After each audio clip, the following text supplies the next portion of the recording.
This podcast episode is sponsored by WePrintWraps.com. Less risk, no overhead, wholesale printing. And don't forget to use offer code all wrapped up at checkout and receive 10% off your purchase. Offer ends January 31st, 2018. Today's guest has had a passion for cars at a very young age. He's built a brand that is versatile in the commercial and color change wrap industry. He's also created one of the largest networks that has expanded to 40 locations and is in 6 countries. Please welcome Austin Smith.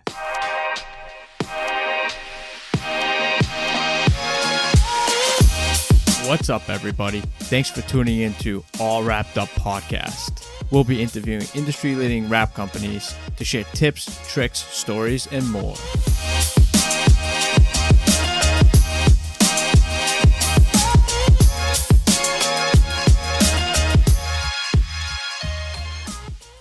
All right, so we are live today with Austin Smith from 201 Wraps. How you doing, Austin? I'm great. How are you? Doing well. Like I start every podcast, I like to get a little bit of what you did today at your shop. Oh, today was a fun day. Anybody that runs a business knows you have those days that you go home wondering why you do this every day, and then you have those days you go home excited about what you do every day. So a little bit of both. We had some great things happen today for 201 Wrap. My days are usually mixed. I'm handling operations for 201 Wrap. As well as working on Painting the Dead things throughout the day, and chiming in on Pro Series things that need to be approved and done throughout any given day. So I get a good mixture between the three companies. But today was a good day. We had some hiccups on the wrap side, but we look at hiccups as a way to improve and learn from mistakes, and make ourselves a little bit better tomorrow. There you go. What type of projects you got going on? So we have some pretty cool stuff in here right now. We just finished up a fleet of about 4 vans for the Police Athletic League locally. We post a lot of color change projects, and we do a lot of color change products, but we are a full design, print, install house as well in Jacksonville, Florida. We do a lot of commercial work in conjunction with our retail and solid color projects. So solid color projects right now, we have a F350 dually that's coming in for removal and rewrap to a new color. Mm-hmm. We just finished up a CTS Coupe last week in a pretty interesting color from 3M. And then we also have some, those projects we're finishing up with the Police Athletic League and trying to catch ourselves up. We worked on a really cool Lancia race car earlier this week. We're not allowed to post pictures of it, but it was done in original Martini stripes for the Concours d'Elegance that goes on down here in northern Florida in March. So we're pretty excited about that project, and anxious to be able to post pictures when we can. Yeah, elaborating more on the commercial side. Looking through your feed on Instagram and all your social media stuff, a lot of the stuff is a lot of color change. Do you see that the color change is, a small percentage of what you actually do as far as like the commercial stuff? Do you go after a lot of the commercial stuff? I've always felt that color change is probably my heart's desire. I love doing color change projects. It's the eye candy. Yeah. And for a lot of us in the industry, we get to post these pictures of beautiful cars that we change the color on or do some, exotic color or standout color. And that's wonderful. But truthfully and honestly, a lot of guys will tell you that, the commercial consistency is what pays the bills month in and month out. And, if you got a guy come in with a brand new GTR and you wrap his car, and he's excited.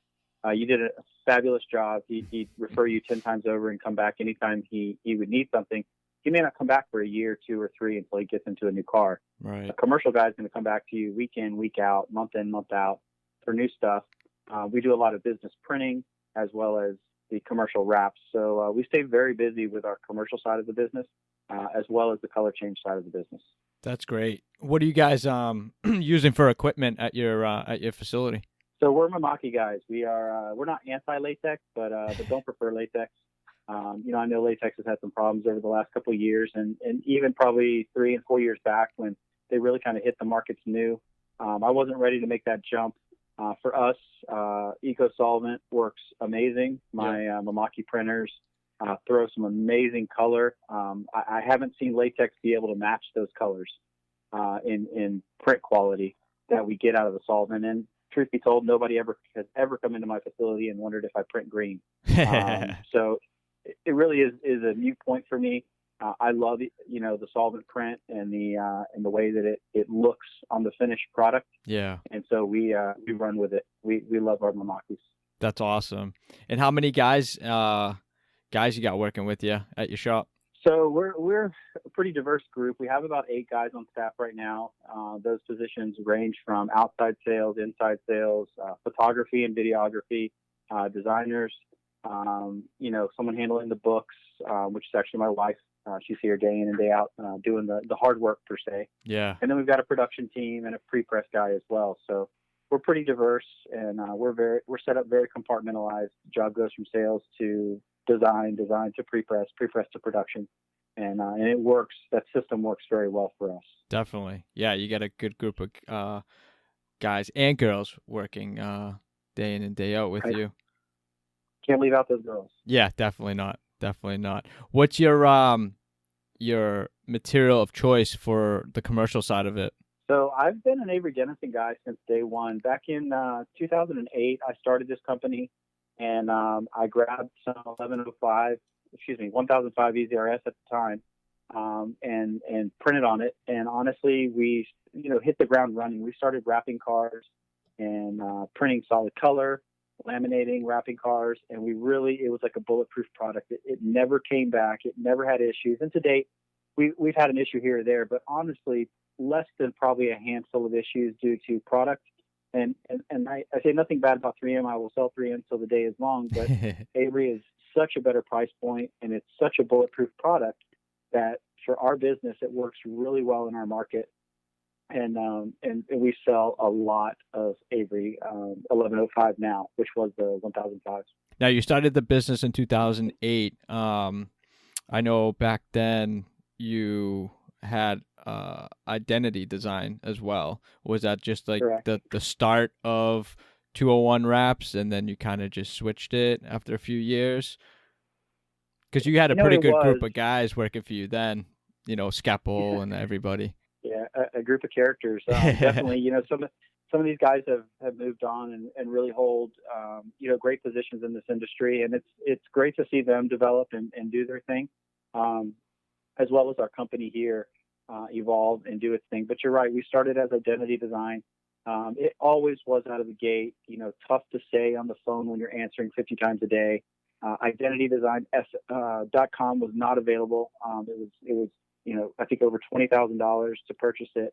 All of our social media was 201 Wrap. And we actually, if you remember back in 2008, Google released Google Voice, which allowed you to go type in a word and pull a phone number based on a word. So we pulled Wrap. We got 201 as a prefix. And so we've run with 201 Wrap ever since on our social media side. So when people came in, they saw a lot of Pain is Dead branding. They saw 201 Wraps, online and socially. And then they walked into our facility and saw identity design. So it created this, constantly customers were asking us, who do I make the checkout to? Who am I talking to? So, over the course of time, we did it slowly, but we have almost completely phased out identity design. It was passionate to me, and I still love the name, but we've gotten away from it. 201 Wrap is our stronghold, and it says what we do. We are the wrap guys in Jacksonville, and that's how everyone knows us. So 201 Wrap is our phone number. It's our name. It's who we are. So we feel like it's a great fit for us. Yeah, definitely. Easier to say on the phone, right? Yeah, absolutely. So how did you actually get into the wrap industry? I know you had started in 2008. I'm sure you were designing or installing prior to that. How did you get your start? Yeah, so we go back and make me feel old, but I grew up being into cars. I've always been passionate about cars, and there was a little sign shop, which ironically enough is I'm in the same strip center that sign shop was in. And I would drive past it all the time. I was part of a little car club back in those days, and we would stop in there and get decals made for our cars. We did some dumb stuff with vinyl, putting, ridiculous logos all over the side of our cars. But, it was fun to do, and it was great that it was removable. And so as I was doing that, I was working for America Online at the time, running a fraud team. And I got out of AOL at the right time, took some money from stocks, bought a house, and bought into that signed company. Wow. And didn't know what I was doing. I came in with a marketing degree. That's what I graduated from school with. And didn't know that I was going to necessarily utilize that in the sign industry, but I jumped into it and, really ran with that end of my schooling, dealing with commercial customers and creating signs, magnets, banners that really worked for them. And that worked great, over the course of time. In 2002, the other two owners of that company purchased my ownership out, and I went to work for an automotive restyling company that would solicit dealerships to install Catskill leather interiors in cars, sunroofs, audio video things, small accessories, wheels and tires. And I ran that facility for about 6 years. And then in 2008, I was working, ridiculous hours a week. The owner of that company had young kids and was always at his kid's game. And I felt like I was always missing my kid's game. So, I said, listen, if I'm going to work this kind of hours, I can do it for myself. I often joke that I jinxed myself, and I do that now, but at least I'm doing something for my future and my family's future, right. Long term, and what we're building here. So that's awesome. Yeah. It's always tough when you're working for someone else, the long hours, and they kind of have a little bit more time than you do, and deadlines aren't so much an issue on their end as it is for an installer to get something done before 5 o'clock or 6 o'clock. So it's a tough life for sure. It is. I agree with you. Going back to 2014, when that infamous video came out of the fastest rap, can you talk to me a little bit about that? Because I've watched that numerous times, even back then. I know everyone was at the time running videos on who could rap the fastest. Give me a little bit of more insight about what went on and how you guys tackled that in order to be the fastest rap. I don't know if it's still the fastest rap since then, if you guys have documented since then, but talk to me a little bit about it.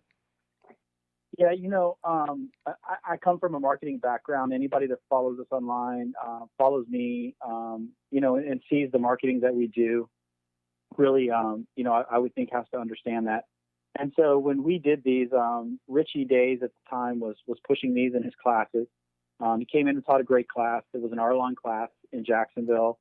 He came in and taught the class. We had an amazing group of people. I mean, you talk about some of the leaders in the industry today were a part of that class. Jim Miller, Neil from Indie Vinyls, Tate was there, Enrique, Marcos from Rap Specialties, some of my installers. We had an incredible team of installers there that day. So what we started, we didn't realize we would beat out the time that had been, had been done prior by that class. But in the end, we did. And the cool thing was we just made a great video about it. I think that video has something like 500,000 views on YouTube, which, in today's world is not crazy. But for the rap industry, that's a substantial amount of people watching that. But what we all did in fun was truly in fun. And I think we all in the rap industry spent the next year kind of teaching the strategy of you don't have to be the fastest guy out there. You need to be able to do your job effectively and efficiently, but being the fastest guy out there is never going to be the best install. I don't care who you are. The fastest guy is not going to be able to touch and hit every detail that a guy that is very trained and very skilled and just swift. He's putting out a much better rap, and nobody will convince me differently of that. Right. What other certifications do you hold for yourself in the industry right now? So we're an Avery certified installation facility. We are also, we were Arlon certified at the time. We have not done any type of 3M certifications, honestly, because we don't feel like it fits our business model. Yeah. I've spent plenty of time on the phone with 3M. whether it be marketing guys or gals, and just research and development, talking about a 1080 program. And I really feel strongly that 3M needs to facilitate and put together quickly, because they're already behind the ball, a 1080 program to where these guys that are running solid color and really working hard at that can attain a 3M certification based on that. A lot of my guys are not doing walls. They're not doing 53-foot trailers every day. We will do those things from here and there. But we're doing the Econo lines, the ProMasters, the Camrys, all those common cars that you see getting commercial wraps, and the cars getting the color change wraps in the industry. We do all those, and 3M doesn't have a dedicated training program put together today that really capitalizes on that facet of the business, and it truly is an individual niche in the business. Right. I totally agree with that. And they only touch on specific things. There's no like real advanced commercial wrap install class where they dive deep into those types of everyday vehicles that we come across. And talking about the ProMasters or the Transits where you have those deep channels, not everybody is skilled enough to heat those the proper way or relief cut them the proper way, and don't have those techniques. And someone's got to really capitalize on that, because they're going to make a ton of money, which whoever comes out with it first, you know what I mean? I agree. And, there's a lot of training programs popping up around the industry. And, I'm an avid believer in certifications and training. Justin Pate is a good friend of mine. John Duver is an excellent friend of mine and a role model that I look up to. Both those guys are teaching amazing classes year in and year out, and they change year in and year out. So if you've taken an Avery class in the past, you need to take an Avery class again and refresh yourself on how the industry is changing. But ultimately, if you're not certified, you don't have a leg up on anybody else in your market or in this industry to say that you are a better installer. I could sit here and tell you that I'm the best installer in the world. That doesn't mean anything if I haven't gone through the tries and tribulations of learning and doing it the correct way based on each film. And every film has a different installation technique. Mm-hmm. But if you don't know how to install Avery versus 3M, you're going to become frustrated. You're going to put out a product that is not as good as what you could put out. And you've got to be able to know how to work with each film independently and know that each film is different. Right. And I think, getting the knowledge on the media and how they work, because they definitely do work differently. Technology-wise, same. The way you squeegee them, different. The way you post-heat them, different. Some take curves better than others. You really have to know the specific brand that you want to use and stick with that brand and know that brand inside and out. And that's why I always like to ask, whose team you on? You want 3M's team or Avery's team? Because they are two completely different medias applied differently. You know what I mean? The techniques is so different. What do you? If you're smart in this industry, you need to be on team wrap industry, not team 3M or team Avery. Ultimately, you've got to be versatile as a installer. You've got to be versatile as a sales facility in your market, and you've got to know the difference. There are times that I'll use a Oracal product because I need to, based on the application that I'm doing. And there's times that I want to use an Avery product, and there's times that I don't want to use an Avery product based on the product that, the actual substrate that I'm applying vinyl to, or my staff is applying vinyl to.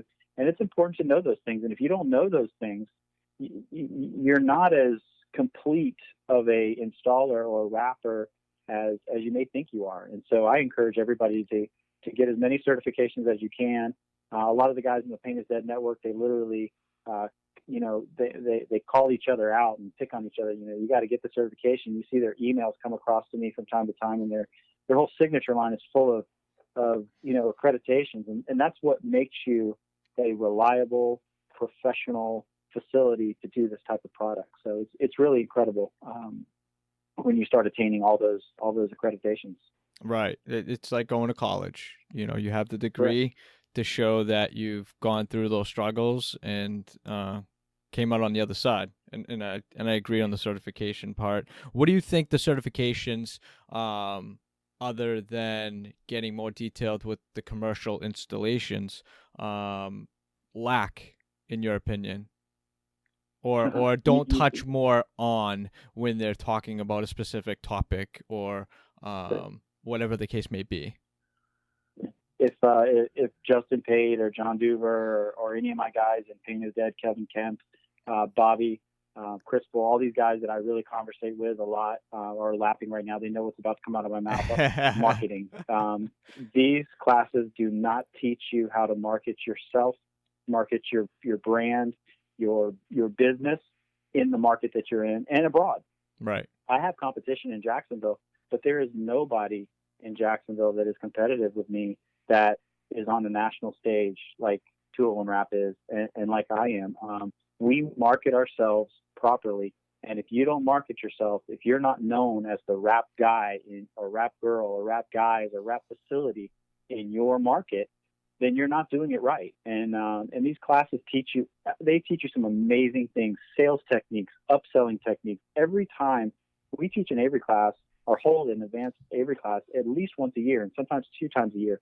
Every time we do these classes, I sit through them because it is amazing to me how fast this industry evolves and just what they taught last year, how it will be different and or further along than it was last year, this year. So, they teach a lot in these classes and you learn a lot.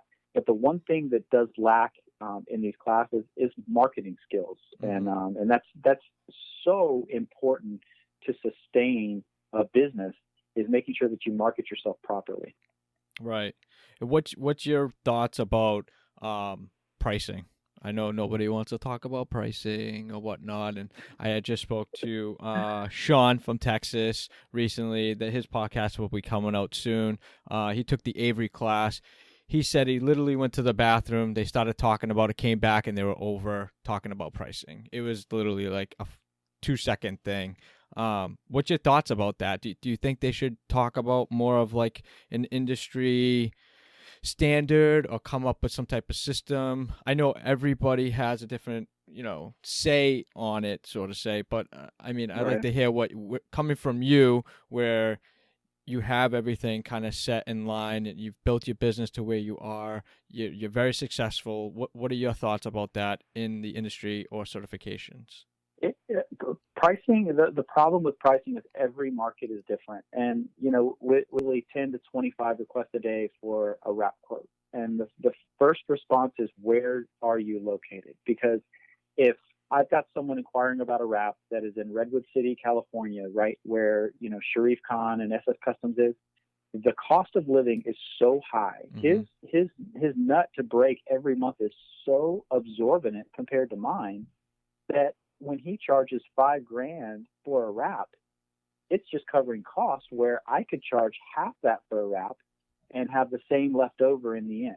Right. So pricing is incredibly difficult to talk about because every market is different. And you talk about the Northeast and the Northwest, and even down in the Southern California, prices are a lot higher than where if you come into the central part of the U.S. or the Southeast. And it's usually indicative of the cost of living. My home in Jacksonville, Florida, is like a $300,000 home. That same home in California, in LA, would be somewhere close to $1 million. And that really shows you how different markets operate. And so what you can get away with in one market, you can't get away with in another. What you can charge in one market, you can't get away with in another. So it's really a tough balance to talk about pricing. The one thing the rap industry lacks is there is no, for lack of better words, McDonald's franchise you can buy. You go buy today, if you said, I want to go buy a McDonald's franchise, they will literally sell you a franchise. They will tell you that you hire X amount of people and they work X amount of hours and you buy product and you sell it for X price. And if you do all these things, you will walk away with a 35% or 40% or 45%, whatever it is, profit. Right. And the rap industry does not have anything like that. And this has really been something that I've talked about recently with a lot of people, that everyone kind of wings it. Everyone is winging their pricing. We structure our pricing off square footage because it's how I pay my installers. It's how I sell my product. It's a consistent spine along our business that, based on square footage, all of our products are sold at X amount of dollars per square foot. There are people in the industry that act like I am talking, gibberish to them when I say square footage. They don't fathom what that is or how it could work. And I can remember talking to Marcos up at Rough Specialties many, many years ago, and we talked about pricing. And he said, well, I go out and look at a car, and I look at the bumper, and I know what's involved in it, and I throw out a number. And I said, yeah, but if your partner Nick walked up behind you the next day, and the same car came in, a buddy of the first guy, he could quote him something totally different, because you're not going off any type of structured, square footage price or set price for a car. So we try to really put together something that is day in, day out the same thing. If a guy calls me with a Tesla today and I quote him, the guy calls me tomorrow or next week, you should get the same quote. My sales staff should not be quoting multiple numbers for the same car. So you're basically saying no matter what type of car, whether it's an easy installation or whether it's a hard installation, or whether something comes in that has like a body kit, like it's got like a different front bumper and it's got a lip and the back's got like, more vents in the back. As far as that installation goes, no matter what, that car will get a square footage price only, right?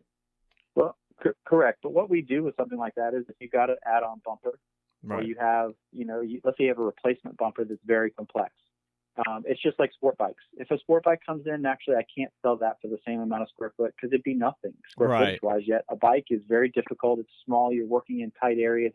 It's a pain in the rear end. Right. So when we look at complexity, we can increase our price per square foot based on complexity levels, and we have about 3 complexity levels. So when you're talking about a sport bike, that's a level 3 complexity level. So our price per square foot is almost double what our starting price per square foot is, and that helps offset the smaller square footage on a bike to where it gives you a solid price to go off of. And if you're talking about add-on spoilers and all that kind of stuff, your sales team has to be knowledgeable enough to go out there and look at it and really invest time to know what they're getting into. And if they don't, production is usually going to come up there and have some choice words with them. But, ultimately, if it's an add-on spoiler, we're going to charge more square footage for it. If it's super complex, we're going to bump the complexity level or the price per square foot up to compensate for those types of things. Our set pricing per square foot is based on a factory, car rolling in the door with good paint that's ready to be wrapped. I like that. I think if everybody basically inherited the square footage price, because that's basically how I kept my commercial side of my business successful, was just keeping it consistent. Because you throw out a price, like you said, and then your business partner comes in, same car rolls in, same wrap, different design, and they come in a little lower. Well, what's going to happen? It's going to be, oh, he gave me one price and this guy gave me another price. Which one are we going to do? And ends up being more than what it's worth at the end. It just, you look unprofessional. You're absolutely right. And what'll happen is the older guys in this industry, and take no offense, older guys, but the older guys in this industry will tell you they price off square footage. Yeah. And the younger guys, which are what I call off the roll shops, and there's a lot of those off the roll shops that are in this industry, and they really make what this niche color change industry is. They don't work off square foot pricing, because they never had that. They were never trained in square footage, so they don't have that. And it's not bad. It just doesn't create consistency. And in business, consistency is about as important as you showing up every morning and unlocking the door. If you can't be consistent, you might as well not even open the door, because your customers are going to talk, and then they're going to start beating you up on price. Well, you did this for so-and-so for this price. And so, you really have to be consistent. You have to show your customer base that you're there, that you're a stronghold in the industry. And that is, some very, very early on recipes, a recipe for success. Yeah. And it's just easier for everybody, hiring. I mean, not everybody has the funds to hire a salesperson, and it's just easier if you do have somebody selling to be like, this is the way it's structured. This is per square foot price. If there's anything additional, it's, level 1, level 2, level 3, based on your knowledge. You figure out whether it's 1, 2, or 3, and give them a quote. I mean, it is a quote, but at the same time, you're narrowing the price down within a few $100s most of the time. Yeah. You know. Yeah. Customers expect you to be somewhere right in that ballpark. If you, like you said, if you're $100 or $200 plus or minus, it's not usually going to cause a problem. But if you're just throwing numbers out there and then you actually do the hard work and realize that you're nowhere close, you're going to create an uncomfortable environment for yourself and a customer that may not trust you long term. Very, very good advice.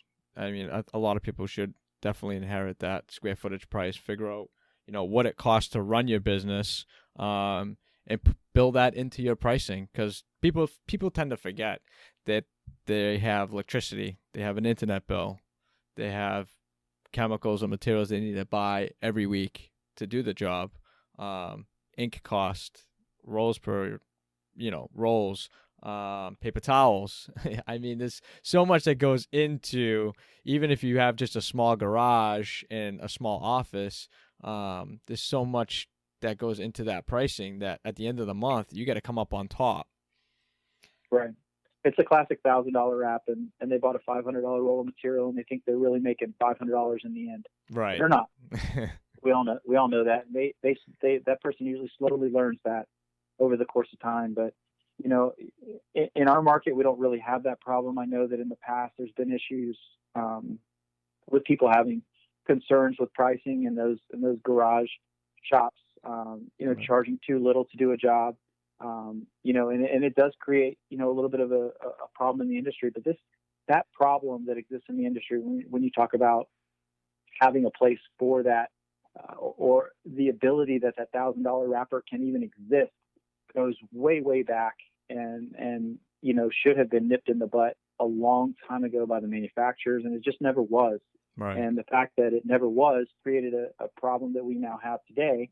And you just have to attack it and be professional and be willing to walk away from a job if you don't get your price. And if that person goes somewhere else, they're probably going to find out that cheap is not always good. Right. And I'll tell you a funny story. Back in 2012, Frank Fellers came in and we had a long talk. And during that time, I had some competition that was local that was really charging, small amounts of money to do a complete wrap. And it was frustrating to me. And we were talking about pricing from Fellers, and anybody can buy from Fellers, and, those things through the course of time that they have currently fixed. But Frank asked me, he said, you seem like a car guy. Did you ever have your car painted? And I said, I did, very young. I think I was 17 or 18 years old the first time I had my car custom painted. And he said, were you happy with the first job? And I said, absolutely not. I said, it was horrible. He goes, how much you pay for it? I said, I think I paid $1,200, mm-hmm. And a guy literally painted it in a barn. And he said, what'd you do next? And I said, well, I don't know what you mean. He goes, well, no, next time. He goes, you ever paint your car again? I go, well, yeah, I'm going to paint my car again. I wasn't happy with the factory, paint on a car. So he said, well, what'd you do the next time you painted your car? I said, well, I went and found somebody, that did a better job. He said, I bet that person that did a better job charged you a little bit more than the guy that charged you $1,200. I go, well, actually, he charged me a lot more, but I got an excellent job. And he said, that is exactly why these garage $1,000 guys exist. Right. They truly set a bottom level for everyone else who's out there in these facilities, trying to make ends meet. That's the bottom of the barrel, and then everybody steps up from there. So these guys that are jumping on $1,000 wrap, they quickly learn that's not what they want, and when the next time they come looking for a wrap, they're stepping up to the next level, and that's usually walking into a facility. Right, and that goes back generations, and it will probably continue, and it's just definitely not in our market. It's in every market. Everyone starts somewhere, it really is. And then they see, not making money, then we got to go up a step, and then they'll finally get it, and that's a great story. Thank you for sharing that. That's not mine. That's Frank Feller's story. So I don't take credit for it, but Frank is a very, very wise man, and I'll never forget that story that he shared with me. That's awesome. Yeah, not to devalue your business, not to devalue it. It's a big step. I mean, you can't. Right. Now to switch gears a little bit. Tell me about how the Paint is Dead, I want to say corporation or network, got created? How did you come up with this? Because it's such now it's such a big hashtag, and everybody's kind of embraced the name Paint is Dead, and it sparked other industries to kind of start something similar as well in their own industry. Right. But tell me how you came up with this, because I think it's got to be an unbelievable story to back this all up. You know what I mean? I'm a marketing guy, man. Like, I realize that, sometimes it's a visual, sometimes it's verbiage, sometimes it's a number of things, but what creates attention and what starts a conversation? And for me, Paint is Dead did that. I grew up in the car industry locally here, and I had wrapped, excuse me, I wrapped my a personal vehicle of mine in matte black, and got it ready to take it to this little show. And we had just really started getting into wrapping cars. Of course, everyone wanted matte at that time. We were literally printing the color and laminating it matte because you just couldn't get colors and things like that available from 1080 at the time. 970RA was out, but you just couldn't get all the sheens you wanted. So we were printing a color, laminating it matte, and wrapping it. So I did this matte wrap on a car, took it to a car show. The car show was ironically held at a very good friend of mine's paint shop, but he was out in a stretched end of town and had a big lot, so there was a lot of people out there. So the car was all black, had highlighter, yellow, I believe, or green wheels, really obnoxious, but it stood out. And the night before, I was in the shop just kind of getting everything ready for that event, and I went upstairs and typed in Paint is Dead into the plotter, cut some stickers in a font that I thought was tasteful at the time, and put 2 small stickers on the side of the car and 1 on the front. And I said, this will do the trick. So I took it to the show the next day, and man, I lost a lot of friends. A lot of my paint friends just could not believe what was there. And I've heard everything. People say, paint isn't dead. You're crazy. The bottom line is if you tell someone paint is dead and it starts a conversation, it's done its job. Right. And Paint is Dead has been embraced by the industry because it says what every installer feels. And every installer in this industry, I've yet to meet a uninspired installer. These guys are 90% of them are amazingly artistic and a lot of talent, whether it be mentally talent or visually seeing colors come together talent, or actually physically wrapping talent. These guys are very talented, and just as much as a painter takes pride in what they do and they're passionate about what they do, wrappers are the exact same way. And so for them to have something they wear on a shirt proud, walk around with the Paint is Dead logo on their shirt, it really exemplifies how proud they are of this industry and what they do every day to make a living and put food on their table. So it's an amazing thing for me. When we started Paint is Dead, we didn't know what Paint is Dead was going to be. I reached out to, I think, Matt Walensky at Phenomenal Vinyl first. Mm-hmm. And I said, hey, man, I got this great idea. Let's start this buying group. And that's really what I kind of triggered it as first off. I think we reached out to Kevin Kemp. We reached out to Enrique at Rod Wraps. We reached out to some guys in Australia. We reached out to a bunch of guys who we really felt marketed the industry well. And we said, we're going to run with this. We're going to try to, buy in bulk, buy in numbers, and create a purchasing advantage for our group. And we did that for a little while. Paint is Dead has evolved so many times. The OGs, if you could say, of Paint is Dead have seen it, change and evolve. And it's evolving even this year and late into last year. But, Paint is Dead is just a feeling that everybody has that does this every day. And they're very passionate about it. And I absolutely am amazed going to SEMA and RapsCon and walking around with, a lot of people wearing Paint is Dead branded clothes, Paint is Dead logos on items, flipping through Instagram, seeing Paint is Dead logos in shops, etc. It's flattering. It's amazing. It's just one of those deals that truly I have no clue would take off to what it has taken off to, but it's truly strikes a nerve in this industry. Yeah, I think you guys marketed it perfect because what year was it that you had kind of launched it more or less or started to market it? So I put Pain is Dead on my car back in 2009. Was the first time that I actually put a Pain is Dead logo. I had another installer at the time. We put Pain is Dead logos on a huge lifted van that he had with bright wheels and wrapped it. And so they stood out in our market. I had Fat Punk Studio build me a logo for Pain is Dead, which is what you see today.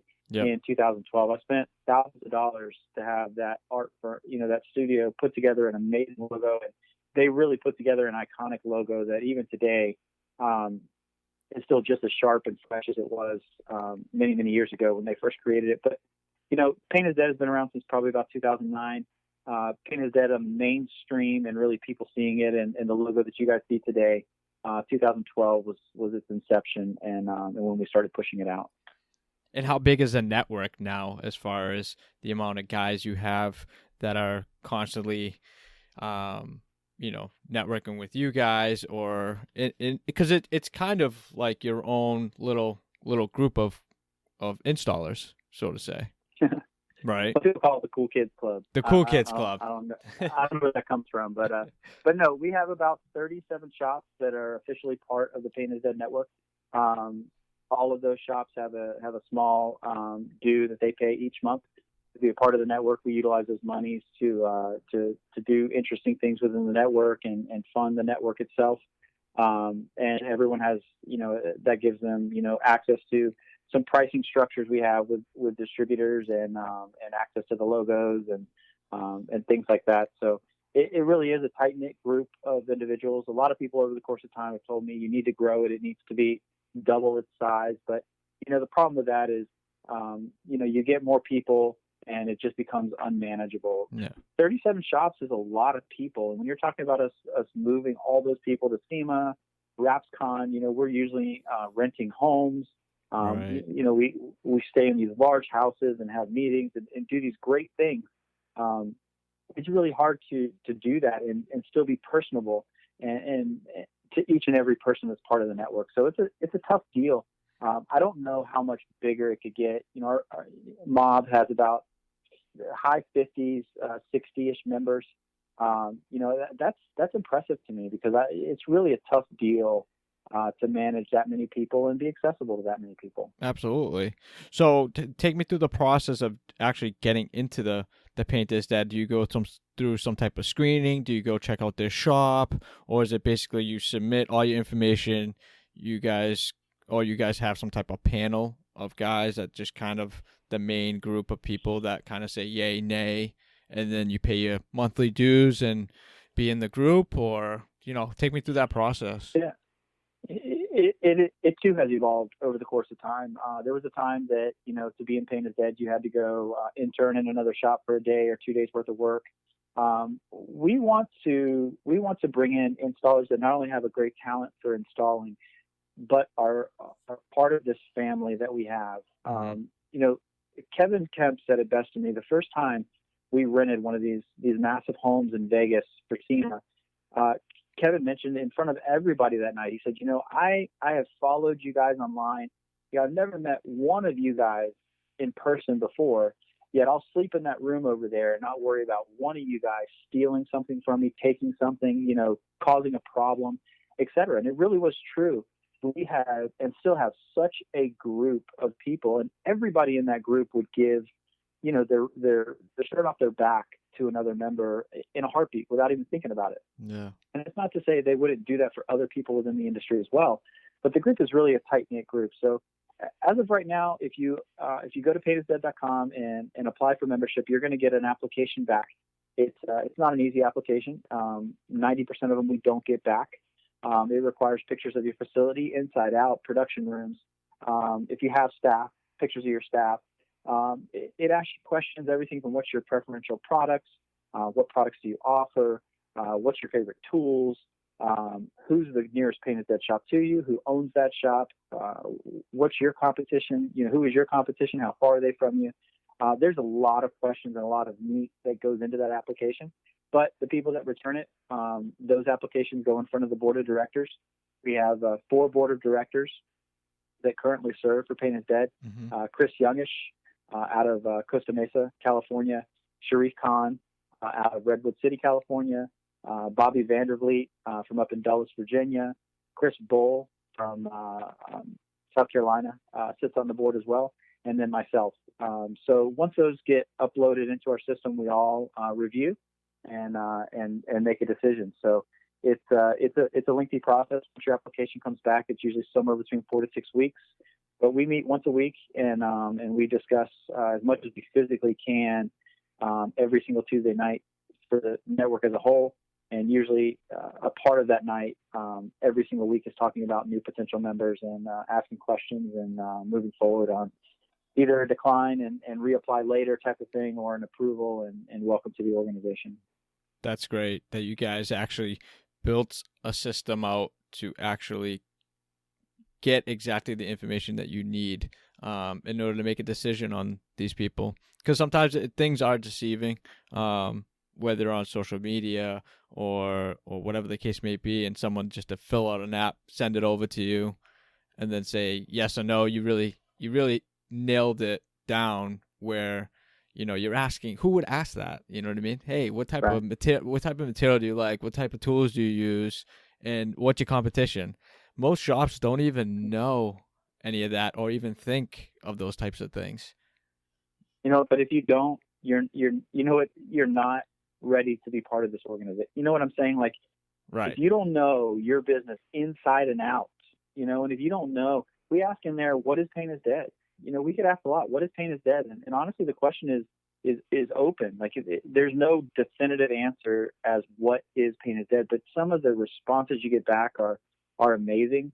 They're flattering. They're really cool to hear people say, but it's important for us to hear what people perceive Pain is Dead as. And you know, if someone doesn't know their business, know the product they need to use, know the product they want to sell, know their competition, know other Pain is Dead shops, then, you know, you're probably not ready to be part of this organization. It's a tight-knit group of guys, and they really have a great time together, and it's an amazing experience to be around these guys every single time we're together as a group. Well, yeah, you have to kind of judge if they're committed or not, and asking those correct answers, you know, or answering the correct questions is a big part of that. I think that's huge.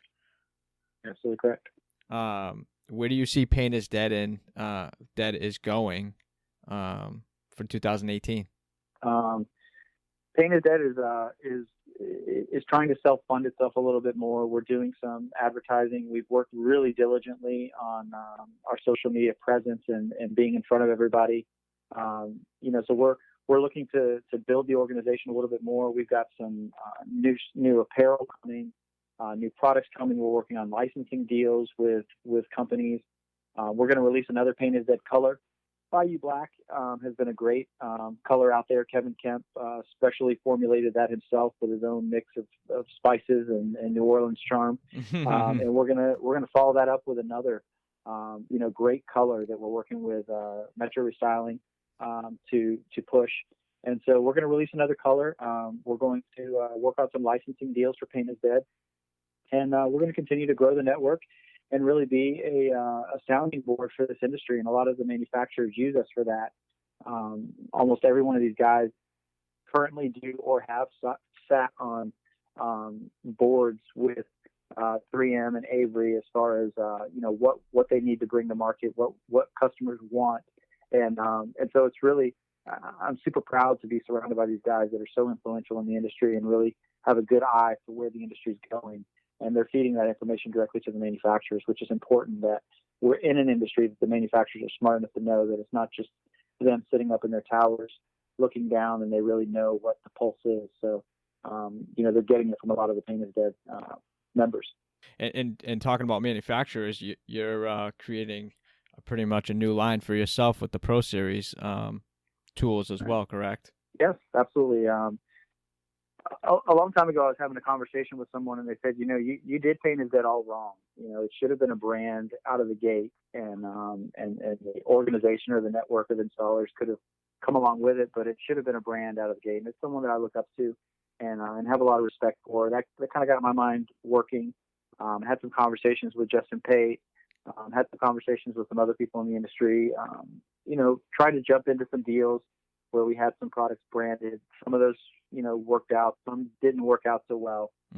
But ultimately, mid last year, I really put my foot to the fire and said, if I don't try, I'll never know. So that's kind of been my motto all along. And we launched a glove. Wasn't a amazing glove, was a very usable glove. The vendor we were using was very, unfortunately, not able to deliver on time. And so we quickly morphed to a secondary glove that was a little better. And then as I listened to Adam Schiff's podcast with you early this morning, he mentioned as well, I reached out to him. He has a lot of contacts and things like that in manufacturing. And so he and I have been friends for quite a long time. And I said, I need help. I need to be able to bring these products to market, yet I don't have time every single day to invest in being on the phone, constantly ordering, samples, testing, constantly. I need someone to help do that. And if you're interested, I'd love to talk to you about, us making something work together. And as of January, we were able to facilitate that and make it happen. That's great. What so other than the glove, I know a lot you guys have been marketing it like crazy too, and with the squeegee, what other products do you have coming out for 2018 that you can talk about? So we have a pro knife. I've had a black knife with a red blade in my tool bag for probably 2.5, 3 years. I go up to Miller Decals and Jim Miller slipped one off me, so he has one.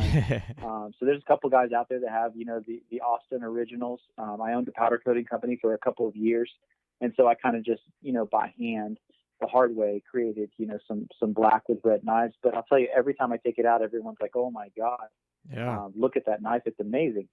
So I knew that there was an opportunity there for a product, and in our industry, the biggest problem I see, and again, I'm coming from a marketing mind.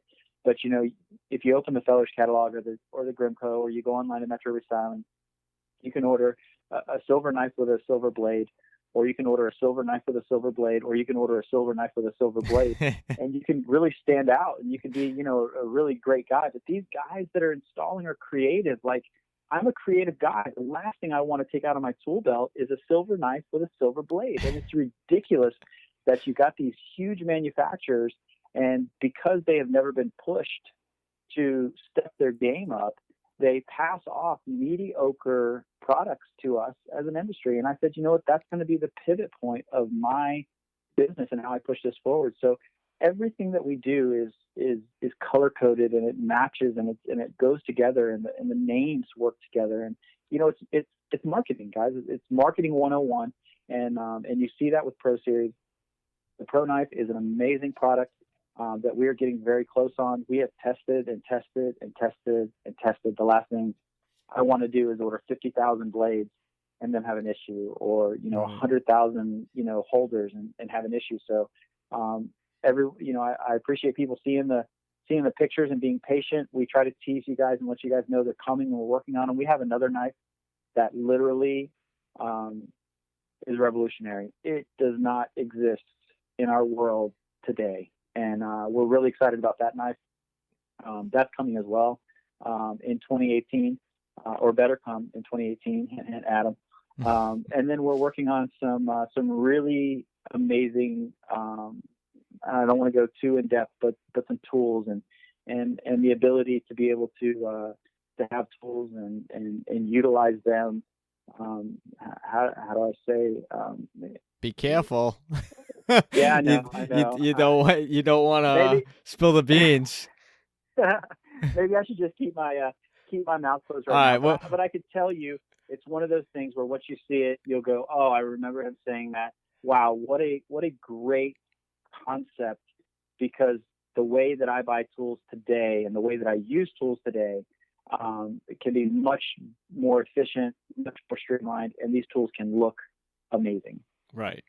Yeah, you're definitely changing the game up in branding. I think that's a big thing. Orfold is Orfold. You could buy, I think Adam had said, you could buy Orfold at like Home Depot and things like that. Right. There's nothing has changed or been industry specific as to what you're doing. You're building a Right. brand, you're building a culture, you're building great products, high quality products at a great price point, and I 100% back you guys up.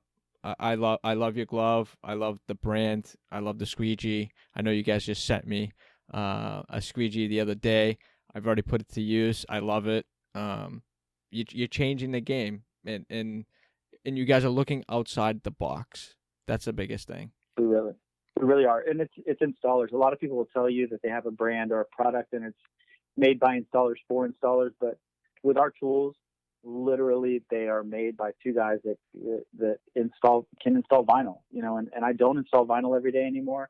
But the last 4 days, Saturday, Sunday, Monday, and Tuesday this last week, Neil from Indie Vinyls came down and we tackled that really cool Lancia project that I told you about at the beginning of this podcast. And I rapped for 4 days straight, and it really shows how old I am. But it was fun, and I used the tools the entire time, and it was great to be able to talk to someone from a different market and Neil, and really have a great sounding board with him as far as what he thought of the tools, what he thought he'd like to see in tools. And we're sitting there working. He's like, you know what, Austin, this thing right here would be an amazing Pro Series tool. And I said, you know what, you're right. And so that's how things start, and that's really how the foundation of really good products happen, is when an installer as talented as Neil says, hey, I use this every single day, but you know what? It's plain Jane. And I'm not plain Jane guy. Right. I wrap cars every day. I make them look amazing, and I don't want a plain Jane tool, next to my amazing vehicle or art project that I just put together. Definitely. Yeah, I've got my Aurafold blade. I think I wrapped it a few years back in the carbon fiber, and I get people like, "Oh, where'd you buy that?" It's like, hello, I wrap cars. I can wrap a little tiny blade. Just the little things, but I get compliments all the time. It's like, "Oh, where'd you get that? Where can I buy one?" And it's those little tiny things that gives you that like, oh, I think I might have, came up with something, or. How many times have you seen another rapper with a wrapped blade? And for me, it's all the time. Every time I walk into a shop, someone's got, hey, check out my blade. I wrapped in this cool pattern or this color. And, Olfa, nothing against Olfa, but you look at them and they go, how much does that have to happen before you think to yourself, hey, wow, maybe we should create a custom line of tools? And mark my words, these larger companies will revert to this. This won't work for us forever. But when you see our products outselling, dominating brands like 3-1, I'm not going to throw out names and try to put anybody on the bus, but we're less than a year into this deal, and we have 3 products on the market right now, and we're outselling it in one product. We're outselling 3-1 in the market. It's incredible, and I don't even know how to really put it into words how amazing of a feeling it is. But I feel like I have been able to really put out there what people in this industry want, and they want custom, and they want unique, and they want something different than what everybody else has in the industry. And Pro Gloves, Pro Squeegees, and Pro Buffers have been able to do that so far. Yeah. Do you feel like this was your calling?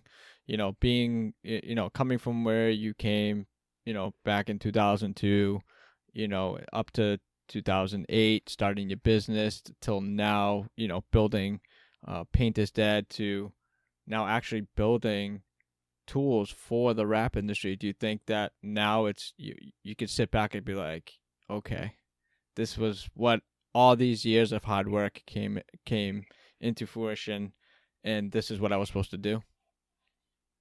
I don't know. I love this industry. I love where I sit every day running 201 Rap. I love being a part of the Paint is Dead network. I love Pro Series and what it's doing. I think it's truly a culmination of the 3 together that really kind of complete me as a person and my personality. I love this industry, and I do love the fact that these tools are doing as well as they are doing. But I know that there's, it's no time to put on cruise control. We have to diligently work on marketing and our branding and our products and Paint is Dead and pushing the envelope. And hey, with Paint is Dead, there's been, people that look at me and say, like, you're taking this the wrong way. You're not doing what, we think you should do pain is dead. But I think in the end, a lot of guys can sit back and say, you know what, like or not what Austin has done at any given time, the end result is that we've created this really big monster in the industry that is incredibly respected, Right. And looked up to within the industry, and they all know that they sit on pedestals because they're in this organization as well. So, is it my calling? I don't know. I would like to think I'm not old enough to know that it's my calling or not. Maybe if we do this in 10 years, I'll change my mind. But ultimately, what I do every day, I love doing, and I just hope that I get to do it for another 35, 40 years. Definitely, yeah. I can't wait to see where this all goes within the next year, and see all the new products that you're going to come out. There's not a single industry that I could think of that evolves and changes as much as this wrap industry evolves and changes. Can you imagine, tomorrow going and signing up to work at Blue Cross and Blue Shield, and you just do the same thing every day? It's the insurance world, and nothing's changed in it in centuries. They just do what they do every single day, and we work in an industry that literally changes every single day, and it's an amazing experience to be a part of. And I don't think a lot of guys realize how lucky we are to be in this deal. And I know it's a lot of hard hours for people. It's a lot of time and blood, sweat, and tears that go into this industry, and what every single person that has made a difference in this industry does every day. But man, fast forward 5-10 years from now, we're all going to be looking back at this thing saying, look at what this has become. It's going to blow our minds. What do you think the next big thing's going to be, you think, in the industry? I know, every 5 years or so is a pretty good judgment. And I usually ask all my guests the same question, and love hearing the answers that everyone has, because coming from commercial side or color change side, or just even the sign industry completely changes. Where do you think this is all going to go in the next 5 years? That's a tough question. 3 years ago, I would say that, man, digital is coming fierce in the retail market. Mm-hmm. The retail market when this thing first started was colors, and it was matte. People weren't wrapping color glosses; they were wrapping matte, and then it kind of evolved to satin, and now people will do gloss. Certain customers, and I said, like 3 years ago, I was like, man, like custom printed, retail wraps are coming, and they're going to be strong. This is going to be a big wave, and I think it's happened. I don't think it's gone yet by any stretch of the imagination. I think what you'll see is more people doing the type of things like KPMF started. 3M and Avery have followed suit with customizable laminates. Yeah. Being able to really change a color, or create a color on your own. The flashy chromes are there. You see guys overseas doing these sequin wraps and studs and mm-hmm. things like that on cars, which is it's kind of overkill. But, I think that ultimately you could potentially start seeing some integration of LED and electronics that are actually usable in wrap. Right. And that may be something on the horizon. But I definitely think that, we're not going to ever go back to just being, a color is excuse me, is anything that stands out in the industry.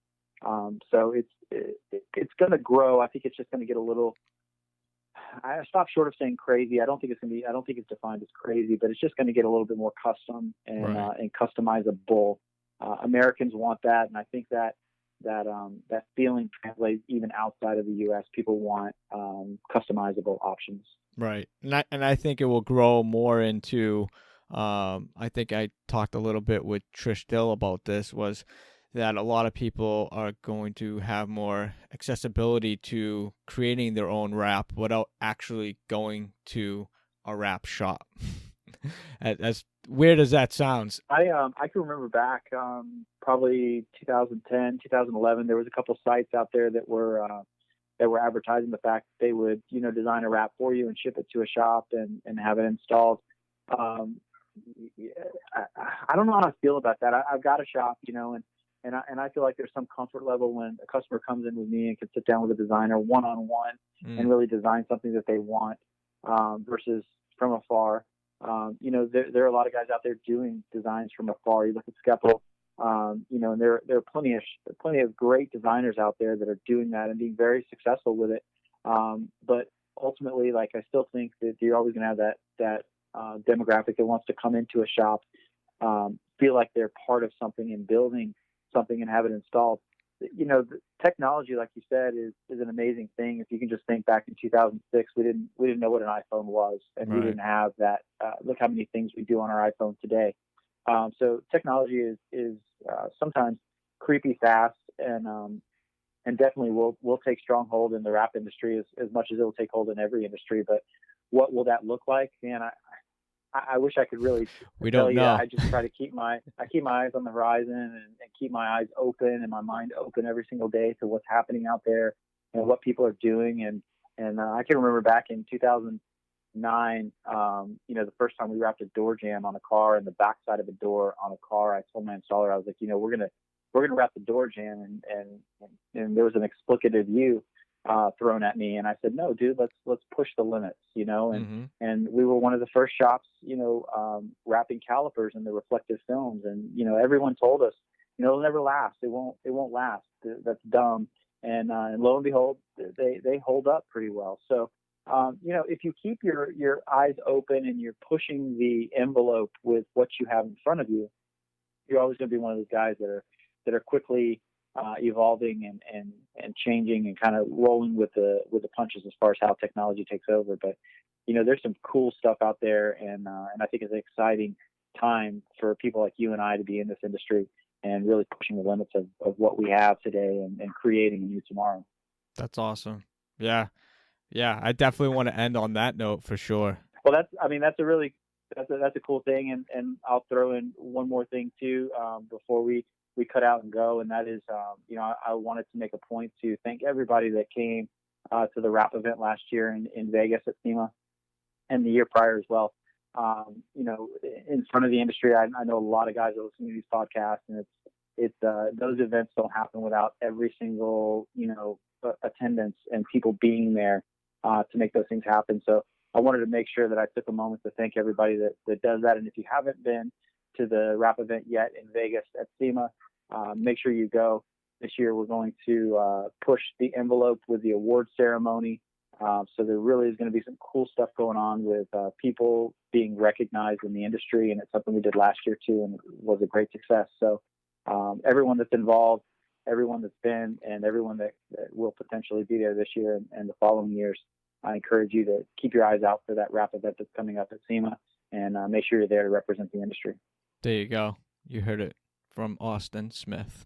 Yeah, I'll definitely be attending SEMA this year, for sure. I have not attended one SEMA yet, but I think this year will be the year, especially building this podcast and sharing stories with everyone and talking to everybody, around the world about the wrap industry. I just love the reach that I've gotten all over, and talking to people that are passionate about this this craft, this industry, and I love it. This year is going to be a good year for sure. You're in for a treat. Austin Smith, thank you so much for coming on the podcast. I know you are an extremely busy guy. I appreciate you taking the time out. Let everybody know where they could find you on social media, as well as any type of websites that you want to advertise. Yeah, so I'm on Instagram personally at I'm the one, YAAIMTHEONE. It's my personal Instagram. The companies are at 201 Wrap, at Painters Dead, and at PID Pro Series. If you go to the Pro Series website, PIDProSeries.com, you can find distributors to pick up your Pro Series product. We're adding a bunch this year. We picked up some interest from 44 Tools today, so that may be let out of the bag a little early, but those guys are highly interested, and they should have our products very soon as well. But check that out. And then Paint is Dead got a brand new site at SEMA. If you haven't run over to paintisdead.com since before SEMA, go over and check out the site. It definitely has got a refreshed look and a really cool layout. So, those are where I spend my days. And if you go over and check them out, I think you'll enjoy them as well. Austin, thank you so much. I appreciate everything you're doing for the industry, brother.